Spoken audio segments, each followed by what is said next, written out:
तो सॉलिटरी पर किसी फिल इन द ब्लैंक्स हमर बाकी रह जाइथिला जो गुडी आम डिस्कसन करवा। तो आमर 2 नंबर जो आम क्लियरली डिस्कसन करथिले। तो बर्तमान 3rd नंबर आम देखिबा द हंटिंग हंटिंग अथ गाइबा melody of the soothes our south अथ एठी कहार गाइबा आमर आत्मा को आनंद प्रदान करने कथा ए पोएम रे कुआ जायछि। कार ना कुक अर्थ कोइलीर गाइबाटा आम मन को आनंद देवा कथा ए पोएम रे कुआ जायछि। 4 number days tell us to look at the girl who is working in field. Days tell us अर्थ ए पोएम रे किए कहउछन्दी हमकु to look at the girl झियाड़ को देखिया पे who is working in the field जे कि खेत रे काम करूछि। किए आमको कहूँ ना द पोएट एठार कवि आमको कहते झीटी जमी कम करुच्ची से गीत गाँची ताड़ू देख बा ताड़ू ध्यान देवा से कहते। नेक्स्ट हूँ the was reaping singing by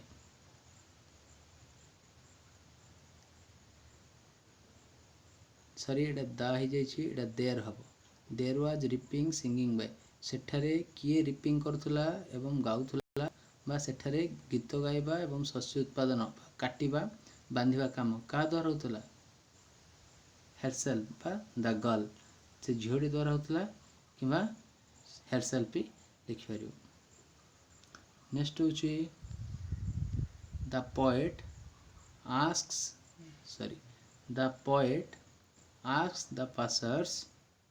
two stop or pass gently. देखो the poet asks the passers लेखक बा कवि से रास्ता दे जाउथुवा पथयात्री पथिक मान कौन कहते टू स्टॉप रहा कि धीरे स्थिर भाव में जीवाक कहते एगुड़ा सब डिस्कसन करें। Next the poet does not wish to disturb कवि डिस्टर्ब करने को चाहू नथिले क्या द गर्ल झीटी एंड हर सिंगिंग ता गीत गाइबा झीटी को तार गीत गाइबा डिस्टर्ब करने को चाहू नथिले। नेक्स्ट देखिए 8 number the reaper is busy in the days रिपरटा बिजी थिला केते बेले ना रिपिंग वर्क माने शस्य को बांधिबा शस्य को काटिबा इत्यादि काम से व्यस्त थिला। Next the reaper is all days in the field रिपरटी से शस्य कि भाव थिला ना संपूर्ण एकुटिया एलोन से एकुटिया झीटी ही शस्य काटुला शस्य बांधुला। 10 नंबर क्वेश्चन कहूँ the girl cuts and binds days झीटी काटुला बांधुला कौन ना ग्रेन्स शस्य सेपरी। 11 number question the days echoes echo माने प्रतिध्वनित हेबा the sound of the reaper song reaper जो सॉन्गटा कोटे प्रतिध्वनित होतुला क्यों स्थान रे प्रतिध्वनित होतुला रिपर कहले किए एठी द गर्ल जे शस्य काटुला तार गीतटी क्योंठारे इको होतुला तो प्रतिध्वनित होतुला इन द होल वैली संपूर्ण उपत्यका रे। नेक्स्ट क्वेश्चन होची कौन next question the girl sings at a strain झीटी स्ट्रेन अर्थ हम जानते स्ट्रेन अर्थ कौन संगीत कि प्रकार संगीत गाउला से दुख तो बही भितर आम देछि स्ट्रेन पाखे कि स्ट्रेन एडजेक्टिव वर्ब अर्थ मेलानकोली स्ट्रेन मेलानकोली कले दुख भरा स्ट्रेन कले संगीत अर्थ सैड सॉन्ग बा मेलानकोली स्ट्रेन अर्थ आम एटा वोकाबुलारी देखिछे मेलानकोली स्ट्रेन माने कौन sad song. Next the word strain means एठारे वर्ड स्ट्रेन अर्थ कौन सॉन्ग डिस्कसन करथिले the word strain means song. Next the nightingale sings song sweet song to कौन the nightingale sings sweet song to days travels अर्थ nightingale पक्षी तार सुमधुर गीत को गाए डेज ट्रैवलर्स एवं से द्वारा ट्रैवलर मानकर कौन हुए ना वेलकम एंड सूथ से वेलकम करने को अथवा आनंद देवा प्रेजेंट देवा एंड सूथ से क्लांत को कम करने को नाइटेंजल पक्षी गीत गाए। Next among the Arabian sands एटी देख सेंट थोड़ा अंडरलाइन दि जाइए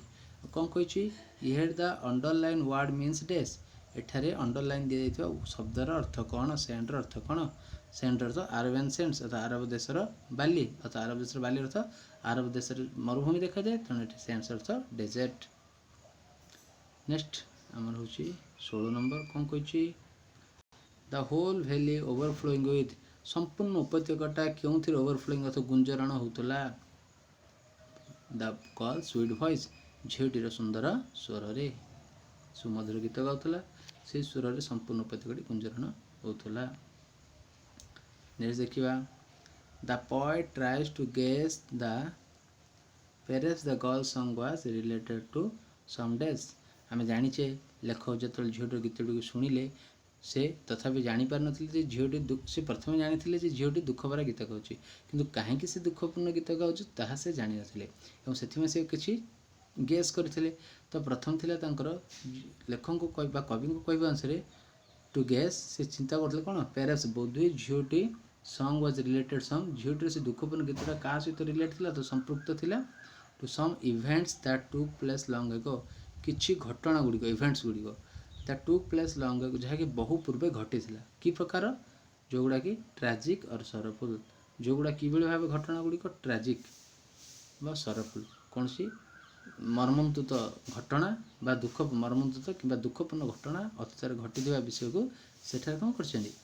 चिंता कर जो झीटी दुखपूर्ण भाव गीत गाइबा कथा से कहते। Next the poet thought 18 number question the poet thought that the girls song could have been about some the days were fought long एगो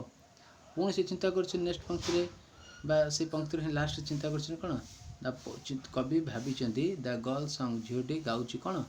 could have been about some क्यों विषय एबाउट अर्थ विषय को संबंध में दैट वेर फाउट लॉन्ग जहाँकि fought अर्थ युद्ध फाउट अर्थ कौन लड़वा कौन स्थान संघर्ष होता क्योंठार संघर्ष होता कौन बैटेल युद्ध क्षेत्र में संग्राम जनित गोटे करुण दृश्य को झीटी कौन कर तार गीत मध्यम दुखपूर्ण से करुण दृश्य को दुख भंगी से गाँव चिंता कर। नेक्स्ट क्वेश्चन हूँ I saw her singing at her work लेखक कहते मु देखिली झीटी तार काम कला बेले कौन गीतटी गाउला and over the days bending एवं ओभर द डेज बेंडिंग झीटी क्यों स्थिति माने गीतटी गाउला अथवा गीतटी गाइला बेले तार दृश्य कौन थी झीटी कौन थी बेंडिंग तो बेंड होगी अंटा नुआ होगी हाथ में कौन करता सिकल दा धरिकी कौन करता शस्य काटुला I saw her singing her work and over the sickle bending दाटी को नुआई शस्य काटी काटी से कौन करता गीत गाउला। Next 20 number at last the poet walked off the days शेष में झीटी जो गीत गाउला लेखक किस समय से रहा पुणी थे क्यों आड़ को चल चल चलले ऑफ द हिल से पहाड़ उपर निकट थी पहाड़ उपर चली चली गले। Next the last number 21 the poet carried the music in his days लेखक सेठू चली चली गला बेले म्यूजिक टी क्यों थे बोई बोई नौले the poet carried the music in his heart ताहा हृदय बसिकी जाऊला हृदय से बोई बोई नहीं जाऊले तेणु यह सोलिटारी रिपर किसी तुम क्वेश्चन एंड आंसर सेसन थिला जहाँकि right in the answer single words कि सिंगल वर्ड्स देखिले किसी